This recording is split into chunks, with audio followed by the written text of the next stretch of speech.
Englewood, Florida is next. Thomas, good morning. Good morning. Mike, will you write down these two names for me? Sure. Janice Hughes and Roller Stanley. They took Jimmy Carter and sued him over the Panama Canal. Went to the Supreme Court. When she walked up to the Supreme Court, they asked her what she's doing there. She said, I am a legislator, I am a teacher, I am a professor. And the Supreme Court says, well, what do you need here? She says, I am a lawyer for the Supreme Court. They went and checked her documents. She is a lawyer that stood on the Supreme Court. Sued Jimmy Carter over the Panama Canal, said it was unconstitutional for him to do that. The lawsuit has never been heard from after she left. The woman has passed on now, but the lawsuit is still there, and nobody's ever talked about the Panama Canal and the El Salvador's and the Nicaragua war that Colombia backed for the drug trade that Jimmy Carter led in. I wasn't familiar with that lawsuit, so I really can't speak to it. What was Jimmy Carter's role in the selling of the Panama Canal? Well, he was the architect of it. He took credit for it then, and he takes credit for it now. Listen, Jimmy Carter has a belief system.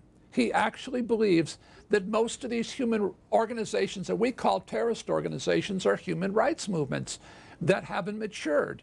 And this is a real problem for us, because if we're going to fight a war on terror, we have to define it with moral clarity. Somebody has to be a terrorist.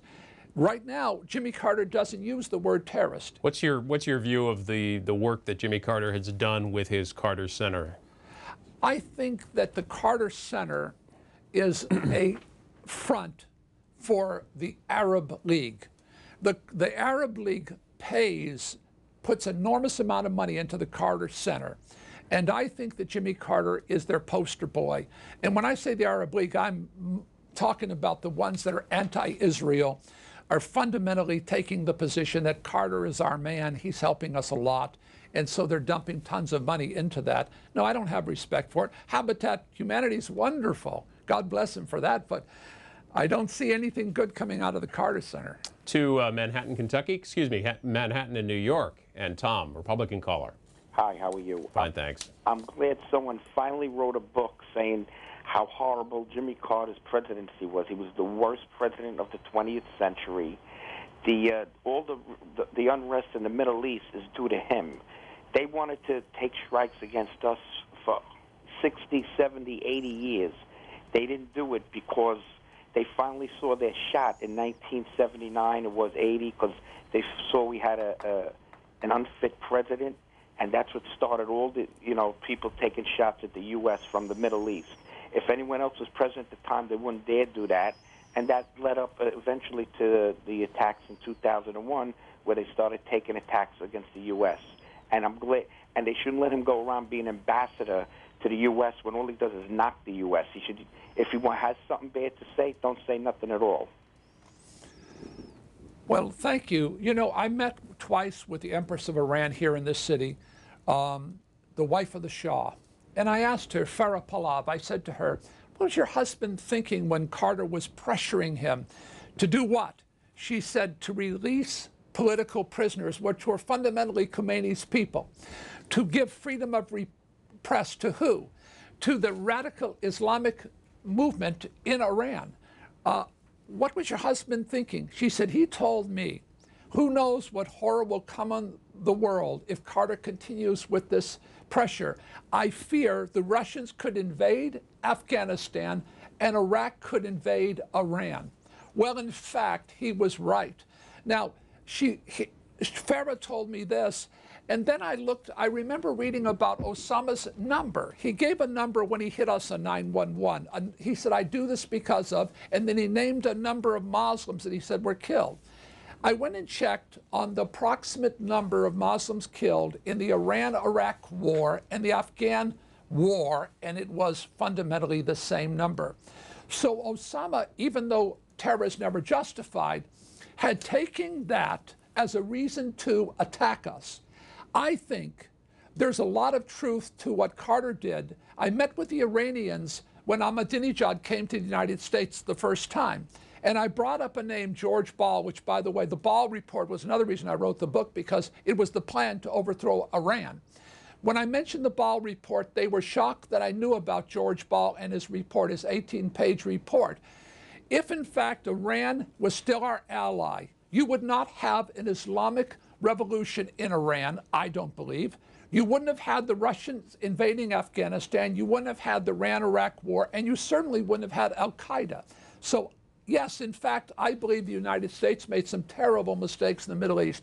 Did Carter do it intentionally? No, I don't think he did it intentionally. Dublin, Virginia, next up. Go ahead, Gene. Oh, good morning. Good morning. I like to hear lots of discussion here about Carter's relationship with AIPAC and the Israeli lobby. Now, I worked on Carter's 1980 Pennsylvania primary campaign. In fact, it was the first time I'd ever worked on a campaign at that level.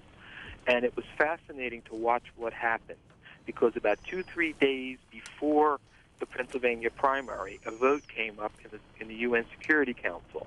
Our then representative, Donald McHenry, did as ordered and abstained.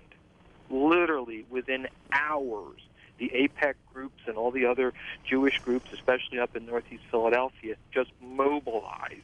And we were hearing some of the stuff they were calling Carter and phone calls, and the rabbis, what they were telling the Jewish vote. And literally, that's why we lost the Pennsylvania primary to Kennedy. It all happened literally less than hours.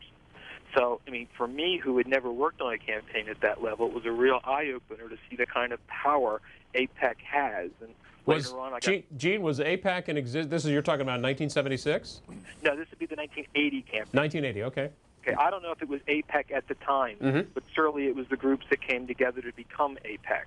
And it was, as I said, it was unbelievable what they were able to crank up in less than 6 hours. And literally the whole, what we used to jokingly call, I'm from Philadelphia originally, Little Israel, the great Jewish Northeast, all went for Kennedy.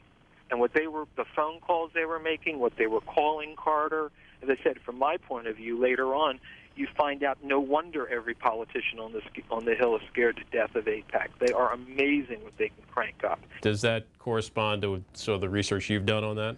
No, not really. You know, I've had this discussion with Bibi Netanyahu, who I've known since I recommended him for his first position. When I was advising Begin, I asked him to give him a position because his brother was shot in the back leading the Entebbe raid to Uganda.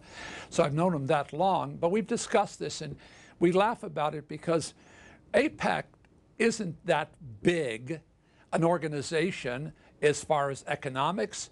They don't have that many members, but what they do is they mobilize the Christian community. You don't have that many Jews in the Senate or the Congress, but you do have an awful lot of Christians. And if you look back to the days of Harry Truman, you find out that a lot of Harry Truman's decisions to do what he did was based upon his biblical belief system. He read the Bible through by the age of 12 twice. And so he had a strong Bible belief. And so you have a lot of evangelical Christians in America. They're the big lobby. AIPAC's really not that large.